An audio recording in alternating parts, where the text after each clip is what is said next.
अस्सलाम वालेकुम दोस्तों, क्या आपको पता है कि हमारे आका नबी करीम सल्लल्लाहु ताला अलैहि वसल्लम के ज़माने में, पुराने ज़माने में किस तरह से रोज़ा रखते थे लोग, और रोज़ा कब शुरू होता था, कब ख़त्म होता था। ख़त्म को तो खैर सबको पता है कि रोज़े अफ्तार से रोज़ा ख़त्म हो जाता है, पूरा हो जाता है। लेकिन शुरू कब होता था, और क्या जैसे आजकल हम लोगों को ये चीज़ फ्रीडम है, ये चीज़ अल्लाह रब और उनके रसूल ने फरमा दिया है कि आप मियाँ बीवी शौहबत कर सकते हैं, किसी तरह भी रह सकते हैं बाद अफ्तार के टाइम शहरी तक ये चीज़ हो सकता है। लेकिन क्या पहले के ज़माने में था? ऐसा बिल्कुल नहीं था दोस्तों। पहले रोज़ा जब अफ्तार करने के बाद में, इशा की नमाज़ के पढ़ने के बाद में लोग जब लेटते थे, सोते थे, सोते से ही यानी कि जैसे ही सोते थे वैसे ही उनका रोज़ा शुरू हो जाता था, और बीच में शहरी भी नहीं होती थी। और आजकल हम लोगों के लिए तो शहरी का इंतज़ाम है दोस्तों, कि हम लोग रात में फ़जर से पहले उठकर शहरी करते हैं, फिर फ़जर से मतलब रोज़ा रखते हैं। और आजकल हम लोगों को ये अल्लाह की तरफ से इनाम है, पूरे मुसलमानों के ऊपर इनाम है कि आप मियाँ बीवी किसी तरह से भी रात में रह सकते हैं, जैसे आम दिनों में आप रहते हैं। लेकिन जब सोचिए कि सोते से ही रोज़ा शुरू हो जाता था, तो ये सहाबा कराम लोग कैसे, किस तरह से हम बिस्तरी कर सकते हैं, अपनी बीवी के साथ जा सकते हैं। हज़रत उमर रज़ी अल्लाह ताला अन्हु से, अपनी बीवी से आपने सोहबत कर ली, यानी कि हम बिस्तरी कर ली। उसके बाद में जब आप नबी करीम सल्लल्लाहु ताला अलैहि वसल्लम के दरबार में गए, आप उनके पास तशरीफ़ ले गए, आपने सारा वाक़या बयान किया और आप दुआए मग़फ़िरत करने लगे, भीख मांगने लगे कि आप माफ़ कर दीजिए। अल्लाह के रसूल को ये चीज़ बहुत नागवार गुज़री और निहायत ही तकलीफ़ हुई उनको, और आपने अल्लाह रब्बुल इज़्ज़त से इस सिलसिले में अल्लाह ताला से आपने दुआ की और वही का इंतज़ार फरमाने लगे, जो कि मैंने कल की वीडियो में पूरा तफसील से पोस्ट किया हुआ है दोस्तों। आप चाहें तो जाकर देख सकते हैं। नबी पाक के ज़माने का रोज़ा और आज के ज़माने का रोज़ा पार्ट 1 में है ये चीज़। और दोस्तों, अगर बयान करने में मुझसे कोई गलती होती है तो मैं माज़रत चाहूँगी। और चलिए पूरा वाक़या मैं बयान करती हूँ कि और किस तरह से अल्लाह पाक ने ये चीज़, अल्लाह रब्बुल इज़्ज़त ने आसान फरमाया था और इसके आगे क्या हुआ था। तो चलिए दोस्तों, और मेरी वीडियोज़ को अगर आपको अच्छी लगे दोस्तों, तो मेरी चैनल को सब्सक्राइब करें और मेरी वीडियोज़ को लाइक, शेयर एंड कमेंट्स करिए। तो दोस्तों, जब अल्लाह पाक से नबी पाक ने दुआ की और आपकी वही का इंतज़ार फरमाने लगे आप, उसी दौरान हज़रत सरमा इब्न कैस रज़ी अल्लाह ताला अन्हु का वाक़या पेश आया, जो मेहनत और मज़दूरी करके बशर किया करते थे, यानी कि आप मज़दूरी करके अपने परिवार को चलाया करते थे। रमज़ान का महीना था दोस्तों, आप रोज़ा थे,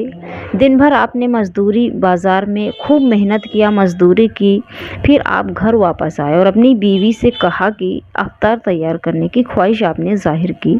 कि, और मगरिब के बाद खाने का आप इंतज़ार ही कर रहे थे कि खूब थकन की वजह से आपको नींद आ गई। बीवी साहिबा ने खाने के लिए नींद से उठाया तो आपने फरमाया कि मैं सो गया था, और सोने के बाद सब रोज़ा शुरू हो जाता है और मेरा रोज़ा शुरू हो चुका है, अब कैसे खाना खा सकता हूँ। सुबह हस्ब मामूल, यानी कि आप रोज़ की तरह मज़दूरी करने के लिए चले गए। दोपहर तक निढाल होकर बाज़ार में गिर के बेहोश हो गए आप। अब सोचिए दोस्तों कि आप दिन भर रोज़ा थे, मेहनत की आपने, सिर्फ रोज़ा खोला और आप लेटे, थकन की वजह से नींद आ गई। जब नींद आ गई, जब रोज़ा शुरू हो गया था तो आपने कुछ भी नहीं खाया था, आप रोज़े से हो गए थे। और दूसरे दिन अपने मामूल के मुताबिक आप काम पर फिर आए, लेकिन दोपहर तक काम करते करते आप कमज़ोरी की वजह से निढाल होकर बाज़ार में ही बेहोश होकर गिर गए थे। हमारे आका नबी करीम सल्लल्लाहु ताला अलैहि वसल्लम की उनकी इस हालत पर बड़ा रहम आया। आप सल्लल्लाहु ताला अलैहि वसल्लम गमज़दा हो गए, बस वही नाजिल हुई, यानी कि बस उसी जगह अल्लाह की वही नाजिल हुई। अल्लाह का हुक्म आया कि हलाल हुआ तुम्हारे लिए रोज़े की रातों में अपनी बीवी के पास जाना, वो तुम्हारे लिए लिबास है और तुम उनके लिए लिबास हो, यानी कि बीवी मियाँ के लिए लिबास है और मियाँ बीवी के लिए लिबास है। اور اللہ کو معلوم ہے کہ تم اپنی جانوں میں خیانت کرتے تھے، یعنی کہ اللہ کو بخوبی معلوم ہے، اللہ جانتا ہے کہ تم لوگ پہلے سے ہی کیا کرتے تھے، اور تمہاری توبہ قبول کیا، یعنی کہ تم لوگ امانت میں خیانت کرتے تھے، اس نے تمہاری توبہ کو قبول کیا، یعنی کہ اللہ تمہاری توبہ قبول کرتا ہے اور تمہیں معاف کر دیتا ہے، اور تمہیں معاف کر دیا ہے، اور اب چاہو تو ان سے مباشرت کرو اور طلب کرو جو کچھ اللہ نے تمہارے لیے لکھا ہوا ہے، اور کھاؤ اور پیو یہاں تک کہ ظاہر ہو جائے تمہارے لیے سفید دھاگا سیاہ دھاگے سے، صبح کے وقت پھر روزہ پورا کرو رات آنے تک، اور ان سے مباشرت نہ کرو، یعنی کہ دوستوں تم لوگ رات میں سونے کے بعد بھی کھا سکتے ہو، صبح کے اس وقت تک کھا سکتے ہو جب تک کہ سفید دھاگا اندھیرے میں دکھنے نہ لگ جائے، اور جب دکھے تو اذان کے بعد میں تم لوگ اپنا روزہ شروع کرو، اور اس وقت تک تم لوگ بیوی کے پاس نہیں جا سکتے ہو، اور نہ کرو جب تم مسجد میں اعتکاف میں ہو، یعنی کہ جب مسجد میں اعتکاف میں ہو، دن ہو یا رات ہو، تب بھی آپ نہیں کر سکتے ہیں یہ کام، یہ اللہ کی حدیثیں ہیں تو ان کے قریب نہ جاؤ، یعنی کہ اللہ فرماتا ہے کہ اللہ کی حدیث ہے یہ کہ اعتکاف میں اور دن میں روزہ رکھ کے آپ نہیں جا سکتے ہیں بیوی کے پاس، اور نہ ہی کھا سکتے ہیں نہ ہی پی سکتے ہیں کیونکہ روزہ ہے۔ اسی طرح اللہ اپنی آیتیں لوگوں کے لیے بیان فرماتا ہے تاکہ وہ متقی ہو جائیں، یعنی کہ وہ لوگ مطمئن ہو جائیں، وہ لوگ سمجھ جائیں اچھی طرح سے۔ رمضان کی راتوں میں میاں بیوی کو اپنے نفس کی خواہش کو پورا کرنے کی اجازت دیتے ہوئے اللہ رب العزت نے شوہر اور بیوی کے رشتے کو ایک دل نشین تشبیہ کے ذریعے بیان فرمایا کہ عورت تمہارا لباس ہے اور تم عورتوں کا لباس ہو۔ اس ایک آیت پر بھی اگر کوئی غور کر لے تو اس کو اسلام کی حقانیت اور قرآن مجید کی صداقت کا مشعور مل جائے گا کہ شوہر بیوی کے ایک دوسرے پر تمام حقوق اور ایک دوسرے کے متعلق ان کی تمام تر ذمہ داریوں کو قرآن مجید میں صرف ایک جملے میں بیان کر دیا گیا کہ عورت مردوں کا لباس ہے اور مرد عورتوں کا لباس ہے۔ جو اہمیت لباس کی جسم کے لیے ہے دوستوں، وہی بیوی کے لیے شوہر کی اور شوہر کے لیے بیوی کی ہے۔ جو قدر تم اپنے لباس کی کرتے ہو، یعنی کہ جو عزت آپ اپنے لباس کی کپڑے کی کرتے ہو،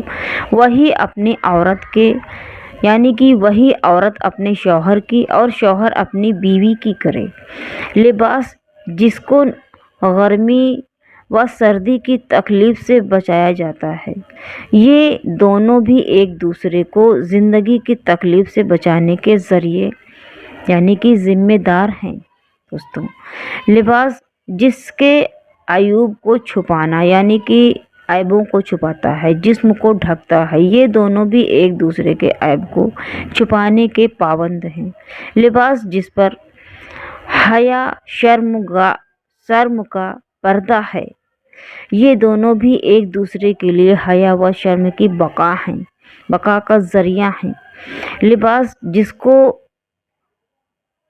گردبار سے محفوظ رکھتا ہے۔ شوہر بیوی ایک دوسرے کو گناہوں کے گرد سے غبار سے پاک رکھتے ہیں دوستوں۔ اپنے لباس پر داغ دھبے تمہیں بے حد ناگوارا معلوم ہوتے ہیں تو انہیں صاف کرتے رہتے ہیں، کیونکہ حقیقت ہے کہ جب انسان کپڑا پہنتا ہے تو اس کو دھونے کے بعد ہی دوبارہ پہنتا ہے اور اس کو دھوتے رہتے ہو۔ شوہر بیوی ایک دوسرے کو بد اخلاقی بدقراری کے دھبوں سے محفوظ رکھتے ہیں۔ اور جن قوموں میں لباس کی اہمیت نہیں ہے، یعنی کہ جس قوم میں لباس کپڑے کی اہمیت نہیں ہے، ان کے پاس میاں بیوی کے لحاظ کی بھی اہمیت نہیں ہے دوستوں۔ جتنا تنگ سے تنگ اور کم سے کم لباس پہننا اور جب چاہا جہاں چاہا لباس جس کے سامنے چاہا اتار دینا، اس کا الغرض میاں بیوی کے رشتے ان کے پاس کوئی اہمیت نہیں ہے، یعنی کہ ایسے لوگ میاں بیوی کی کوئی عزت میاں بیوی کی نہیں کر سکتا، بیوی میاں کی نہیں کر سکتی ہے۔ اور دوستو اس کے علاوہ اور بھی کیا تبدیلیاں آئی تھیں رمضان المبارک کے مہینے کے لیے، اللہ رب العزت نے کیا بدلاؤ کیا تھا، یہ پورا لاسٹ پارٹ میں کل پوسٹ کروں گی، اور اگر بتانے میں کوئی غلطی ہوئی ہو تو میں معذرت چاہوں گی دوستوں۔ اور آج کی ویڈیو یہیں تک، انشاءاللہ کل میں ضرور پوسٹ کر دوں گی۔ اللہ حافظ۔